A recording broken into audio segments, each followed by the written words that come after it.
Assalamualaikum warahmatullahi wabarakatuh. Saudara, cuaca ekstrim yang belakangan melanda berbagai wilayah di Jawa Barat menimbulkan kekhawatiran terhadap sektor pertanian. Hujan deras berkepanjangan, banjir hingga ancaman kekeringan berpotensi mengganggu produksi pangan dan kesejahteraan petani. Untuk mengetahui sejauh mana kesiapan pemerintah daerah dalam mengantisipasi dampak cuaca buruk ini, kami akan berbincang langsung dengan Kepala Dinas Tanaman Pangan dan Hortikultura Jawa Barat.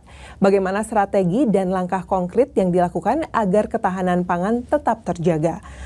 Pak, selamat pagi. Selamat pagi. Gimana nih kabarnya? Alhamdulillah baik. Alhamdulillah baik. Baik. Pak, kan belakangan ini cuaca di Indonesia khususnya untuk Jawa Barat ini sedang ekstrim-ekstrimnya seperti itu. Curah hujannya cukup tinggi seperti itu. Nah, Pak bisa digambarkan bagaimana cuaca ekstrim ini dapat berpengaruh terhadap tanaman yang ada di Jawa Barat, Pak? Oke, terima kasih. Jadi sebetulnya begini, cuaca ekstrim pada saat ini ya tahun 2026 ini itu dipengaruhi ya menurut informasi dari BMKG itu dipengaruhi oleh bibit siklon ya dari Samudra Hindia sehingga itu berdampak kepada Indonesia khususnya mungkin Jawa Barat, dan ini juga perlu antisipasi gitu ya penanganannya supaya tidak terlalu berpengaruh ataupun bisa meminimalisir tentang pengaruh dari iklim ya yang boleh dikatakan mengganggu produksi maupun produktivitas pertanian. Nah ini jadi cuaca ekstrim ini boleh dikatakan ini sangat berpengaruh sekali juga terhadap pertanaman ya, dan juga terhadap perkembangan hama penyakit. Kalau bahasa di dunia pertanian disebutnya OPT, organisme pengganggu tumbuhan ya ini. Karena memang kita tahu bahwa secara biologi ya bahwa namanya hama penyakit itu dipengaruhi oleh cuaca. Misalnya secara global bahwa biasanya untuk penyakit ya, kelas-kelas penyakit ya itu biasanya berkembang lebih baik itu pada musim hujan. Karena dipengaruhi oleh, kalau musim hujan berarti kan boleh dikatakan kelembaban meningkat sehingga itu memacu terhadap pertumbuhan ataupun perkembangan daripada hama penyakit. Tapi kalau musim kemarau, ini biasanya yang dominasinya adalah hama.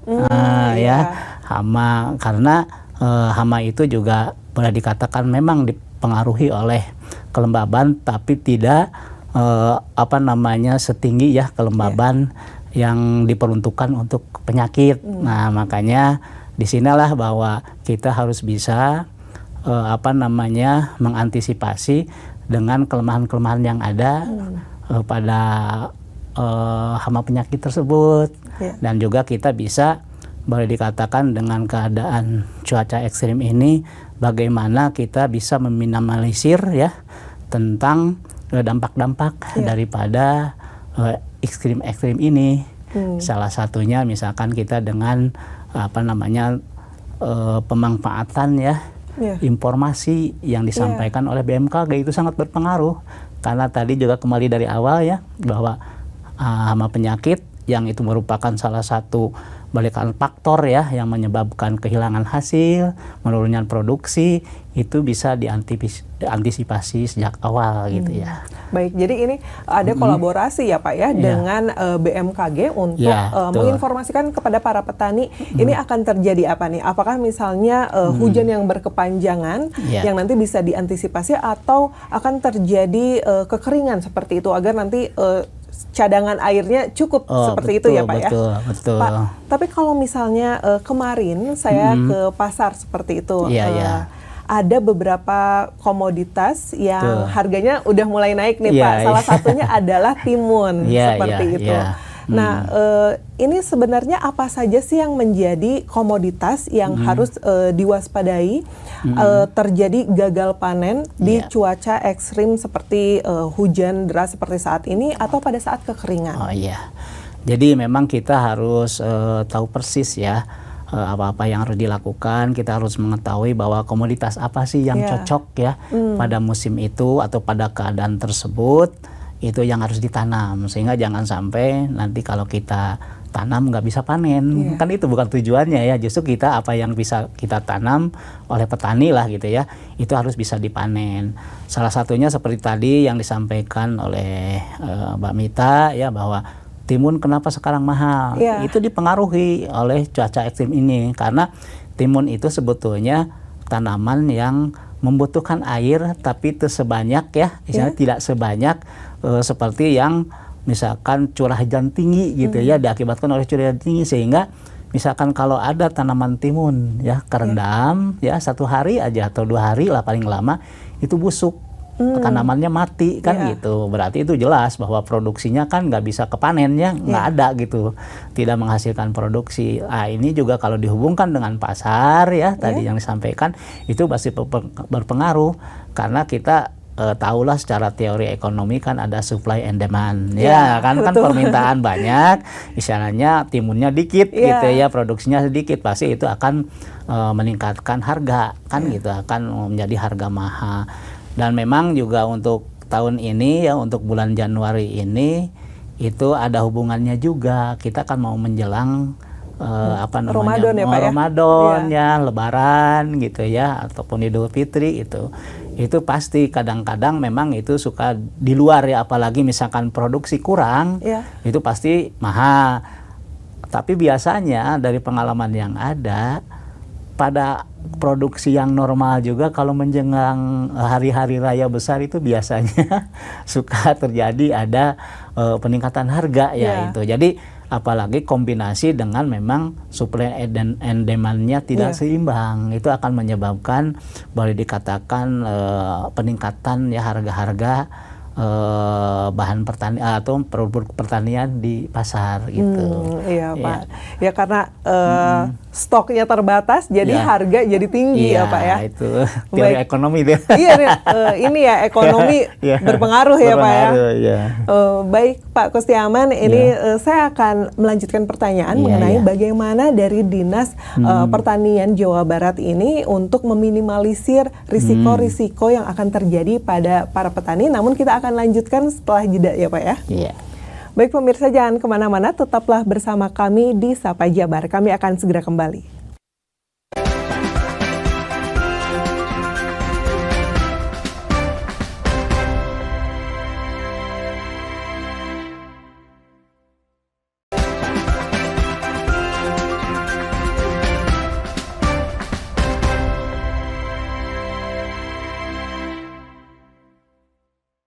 Pemirsa, terima kasih Anda masih setia bersama kami di Sapa Jabar, dan kita akan lanjut berbincang dengan Pak Kustiaman dari Dinas Pertanian Jawa Barat. Pak, melanjutkan pertanyaan tadi sebelumnya kan untuk Dinas Pertanian sendiri sudah berkoordinasi dengan BMKG ini untuk meminimalisir terjadinya risiko gagal panen bagi para petani seperti itu.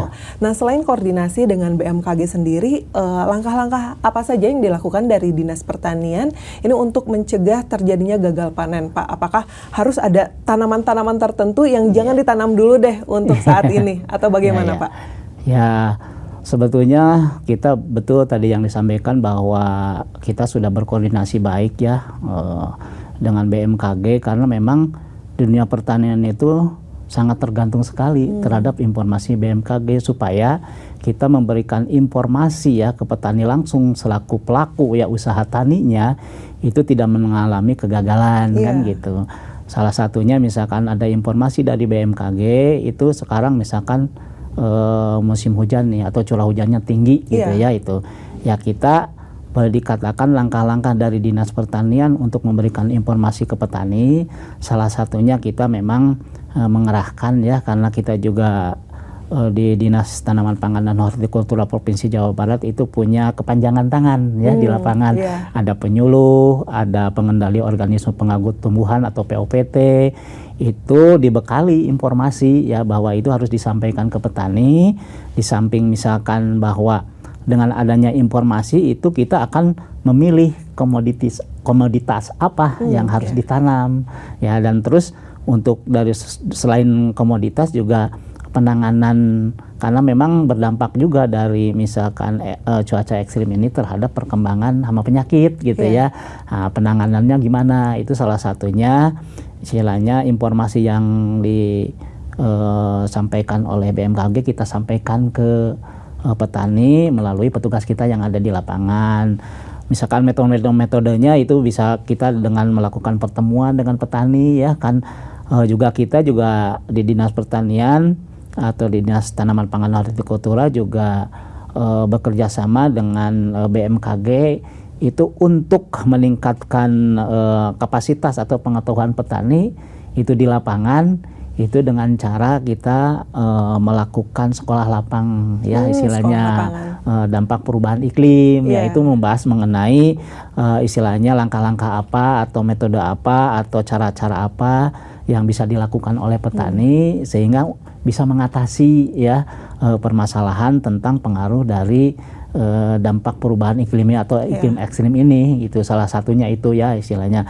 Di samping itu juga kita memberikan satu rekomendasi ya bahwa tolong kalau pada lokasi-lokasi yang biasanya menjadi sumber banjir misalkan gitu ya, itu kalau untuk pada pertanaman pangan contohnya padi itu harus bisa memilih varietas yang toleran terhadap banjir. Misalnya kalau varietas yang biasa ditanam gitu ya, tapi dia tidak tahan terhadap banjir, kan kalau ditanam berarti kan mati. Tapi kalau varietasnya kita yang dianjurkan ya seperti misalkan contohnya untuk di daerah-daerah lahan banjir itu kita rekomendasikan ke petani untuk menanam misalkan seperti Inpari 30 gitu. Ada ya rekomendasi untuk menanam itu. Yaitu salah satunya untuk mengantisipasi. Misalnya kalau terjadi banjir, ada genangan sehari, 2 hari, 3 hari, itu tidak terlalu berpengaruh terhadap tanaman yang ditanam. Beda dengan tanaman yang rentan. Misal kalau yang rentan 2 hari kan sudah mati kan gitu. Nah, ini salah satunya itulah boleh dikatakan langkah-langkah yang dilakukan oleh Dinas Tanaman Pangan dan Hortikultura ya kepada petani dengan maksud bahwa mudah-mudahan usaha taninya itu bisa istilahnya atau panennya bisa berhasil. Itu salah satunya mungkin ya. Berarti dari Dinas Tanaman Pangan dan Hortikultura ini memang sudah melakukan penyuluhan kepada para petani ya Pak ya untuk meminimalisir terjadinya gagal panen seperti itu. Pak, namun bagaimana sih peran dari teknologi ini untuk membantu para petani agar tidak gagal panen Pak? Tadi kan sebelumnya kita sempat mengobrol nih di belakang bahwa ada misalnya rekayasa teknologi seperti itu. Nah, rekayasa teknologi dalam pertanian itu seperti apa sih Pak? Ya, seperti gini ya. Tadi kita sudah membahas mengenai misalkan curah hujan yang tinggi yang mengakibatkan banjir. Ini salah satunya misalkan ya kita beralih lah ke misalkan kan namanya dampak perubahan iklim atau ekstrim ini kan bisa kekeringan ya. Misalkan kekeringan itu kan seperti kekeringan kan membutuhkan air ya dalam artian yang harus bisa diatasi kan gitu supaya nanti tanaman tetap tumbuh gitu ya bisa menghasilkan. Itu salah satunya misalkan teknologi yang kita kembangkan misalkan ya yang kita sudah dimasyarakatkan di petani, yaitu misalkan kita dengan menggunakan irigasi ya pompanisasi dengan menggunakan mesinnya itu udah modifikasi ya dengan menggunakan bukan bahan bakar tapi dengan sinar matahari pakai solar cell kan gitu ya, dan itu bentuknya mobile dalam artian itu bisa digeser kemana saja yang memerlukan gitu. Ini salah satunya untuk istilahnya penanganan kekeringan dengan adanya sumur pantek ya yang diambil airnya oleh mesin tadi ya, mesin pompa air yang bertenaga surya gitu ya. Terus yang lainnya juga karena juga berhubungan bahwa dari DPI itu dampak perubahan iklim ini ya, misalkan iklim ekstrim ini ya, kekeringan maupun banjir, itu juga kita berhubungan dengan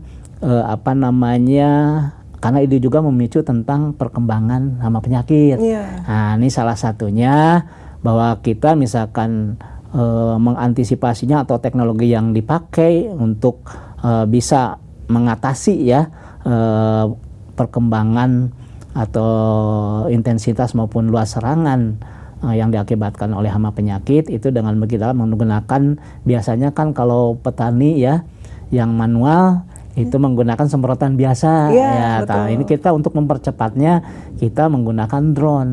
Nah, drone untuk pengendalian Iya. itu ada kita ya, itu juga di beberapa tempat sudah dilakukan itu. Salah satunya itulah modifikasi teknologi ya di bidang pertanian yang membantu mengenai kecepatan, keakuratan ya untuk bisa membantu petani istilahnya meningkatkan lah ya keberhasilan di Iya. dalam usaha taninya gitu. Baik. Nah, iya. Ya, Salah jadi- satunya itulah gitu. Ya, salah satunya adalah ini ya, rekayasa teknologi untuk meminimalisir terjadinya gagal panen Panen, dan iya. bahkan hasil panennya mungkin bisa lebih meningkat seperti itu ya Pak ya. Betul, ya. Baik Pak Kustiaman, nanti saya akan menanyakan lebih lanjut bagaimana sih apakah ada asuransi terhadap iya. para petani Iya. yang mengalami gagal panen Iya. seperti itu ya. Namun kita akan membahasnya lebih lanjut di segmen selanjutnya ya Pak ya. Iya.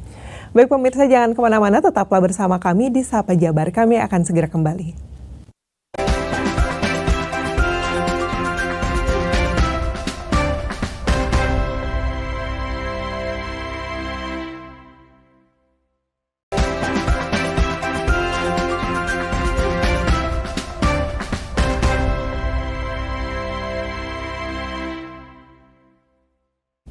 Baik pemirsa, terima kasih Anda masih setia bersama kami dan kita akan lanjut berbincang dengan Pak Kustiaman ini dari Dinas Tanaman Pangan dan Hortikultura Jawa Barat. Pak tadi melanjutkan pertanyaan sebelumnya, ini sebenarnya ada tidak sih asuransi pertanian kepada para petani yang mengalami gagal panen, Pak? Ya, di Dinas Pertanian dan pusat juga itu sebetulnya digalakan mengenai asuransi ya, karena kita ingin menjamin lah petani dalam artian untuk meminimalisir kerugian. Kan tidak ada ya usaha tani yang ingin rugi kan, enggak. Betul. Ya. Jadi tapi untuk mengantisipasi itu ada satu asuransi, kalau untuk di dinas dan pusat juga sama ya, di Kementerian Pertanian dan di Dinas Tanaman Pangan dan Hortikultura Provinsi Jawa Barat sama, yaitu disebutnya AUTP, asuransi usaha tanaman padi, gitu ya, asuransi usaha tani tanaman padi. Jadi itu sebetulnya dulu dari pemerintah pusat dan daerah juga itu kolaborasi mengenai tentang asuransi ini ya, bagaimana supaya mengcover petani dalam artian yang kita sebetulnya dari awal tidak ingin ya petani rugi, tapi dengan keadaan tertentu mungkin bisa saja terjadi. Sehingga nanti kenapa asuransi ini sebetulnya harus dimasyarakatkan?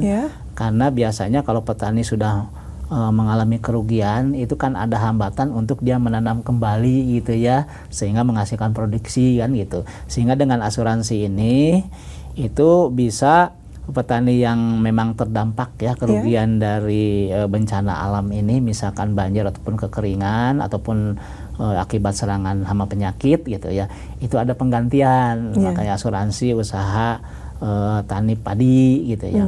Itu dari pemerintah pusat dulu di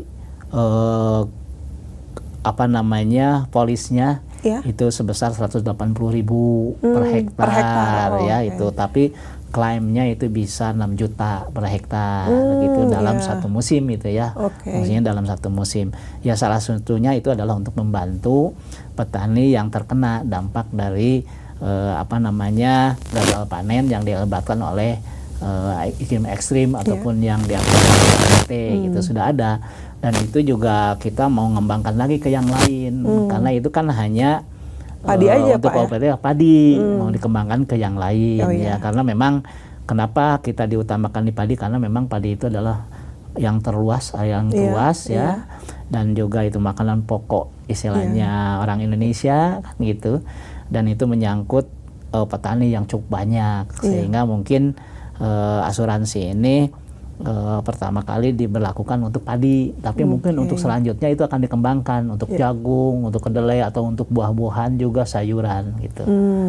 Baik, jadi memang ada ya ternyata asuransi pertanian bagi petani padi seperti itu. Nah semoga nanti semakin meluas ya Pak ke petani-petani lainnya agar petani lain juga bisa lebih tenang seperti itu saat cuaca ekstrim seperti Iya, saat ini terjadi. iya. Nah Pak, saya mau tanya nih, kalau misalnya dampak dari cuaca ekstrim ini, misalnya kalau sekarang lagi musim hujan yang berkepanjangan seperti itu, apakah akan menurunkan kualitas dari komoditas pertanian Pak? Misalnya kalau hujan seperti apa atau pada saat kekeringan seperti apa? Ya, jelas sekali ya. Makanya kita bahas mengenai ekstrim ya cuaca ekstrim ini itu karena memang sangat berpengaruh sekali ya terhadap baik kualitas maupun produktivitas. Misalkan kita contoh aja lah, sekarang kan musim durian nih, ini contohnya ya di tanaman horti. Ini kualitasnya menurun karena kadar airnya tinggi kan gitu. Sedangkan proses fotosintesis istilahnya yang menghasilkan buah atau menghasilkan kualitas dari buah juga itu menurun karena terlalu banyak kandungan air gitu, sehingga ke kualitas itu berpengaruh. Terus tadi juga kembali ke awal ya bahwa ketimun juga kan, iya jelas itu produksinya hampir nggak ada kalau misalkan terendam misalkan 2 hari itu tidak menghasilkan produksi karena mati kan gitu. Jadi itu juga sangat berpengaruh terhadap produksi global ya, baik nasional maupun tingkat Jawa Barat gitu. Makanya ini dari awal juga dengan adanya kondisi ekstrim ini, itu memang kita untuk menyelamatkannya salah satunya kita harus menggunakan betul-betul ya mengimplementasikan informasi iklim yang disampaikan BMKG sehingga kita istilahnya tidak salah menanam komoditas ya, terus penanganannya juga tidak salah nantinya gitu, karena dari informasi yang disampaikan itu kan kita bisa memberikan satu informasi lanjutan ke petani bahwa tolong Pak, karena ini mau musim hujan, curah hujannya tinggi, jangan menanam komoditas ini karena ini sangat rentan terhadap curah hujan tinggi, kadar air tinggi, misalkan kelembaban tinggi, itu nantinya akan tidak menghasilkan atau produksinya akan boleh dikatakan turun lah, kalaupun misalkan tidak pusok ya istilah tidak menghasilkan sama sekali itu turun, itu akan berdampak juga terhadap kualitas nanti yang dihasilkan dari komoditas tersebut gitu. Oke. Pak Kustiaman, kalau misalnya tadi disampaikan beberapa penurunan kualitas seperti itu. Nah sekarang karena sekarang sedang cuaca buruk seperti itu, masyarakat juga jadi khawatir nih terhadap ketersediaan stok pangan yang ada di Jawa Barat. Ini bagaimana Pak, ketersediaan stok pangan Jawa Barat sendiri apakah aman dengan cuaca ekstrim yang saat ini sedang terjadi Pak? Tuh. Jadi sebetulnya mohon maaf ya karena memang kami juga dalam artian belum mendapatkan informasi mengenai khususnya Jawa Barat tentang produksi ya. Tapi evaluasi dari tingkat nasional ya tahun 2023 memang sebetulnya untuk stok pangan Indonesia itu boleh dikatakan surplus 0,13 ya berdasarkan yang ini berdasarkan informasi yang terdahulu lah gitu ya. Terus tapi kalau dilihat dari cadangan beras nasional atau cadangan stok beras nasional itu kalau dibandingkan dengan boleh dikatakan aturan atau bukan aturan ya yang dianjurkan oleh FAO ya istilahnya Badan Pangan Dunia gitu, memang kita masih kurang ya. Harusnya kan namanya cadangan beras baik di tingkat nasional maupun di Jawa Barat itu harus boleh dikatakan kurang-kurangnya 17% dari produksi yang ada gitu ya, sehingga itu memberikan satu keamanan gitu. Tapi mungkin mudah-mudahan nih pada data yang baru ya, karena untuk Provinsi Jawa Barat sendiri alhamdulillah di tahun 2025 ini produksi itu sangat meningkat sekali dari 2024 khususnya tanaman padi ya, yang tadinya menghasilkan 8,6 juta ton ya gabah kering geling, ini di tahun 2025 itu menghasilkan 10,2 juta ton lebih. Jadi ada peningkatan 1,2 juta ton lebih. Yang mudah-mudahan nanti setelah ada data yang baru itu untuk Jawa Barat mungkin mudah-mudahan ini aman gitu ya, karena ini belum ada perhitungan, boleh dikatakan kan itu untuk cadangan beras itu harus disandingkan antara jumlah penduduk dengan produksi yang ada. Nah ini ya, jadi mungkin mudah-mudahan nanti untuk 2026 ini ya dari hasil 2026 itu untuk stok Jawa Barat mudah-mudahan relatif aman gitu, karena memang kami terus terang saja belum menerima ya mengenai fixnya mengenai cadangan beras ya atau stok beras yang ada di Jawa Barat gitu.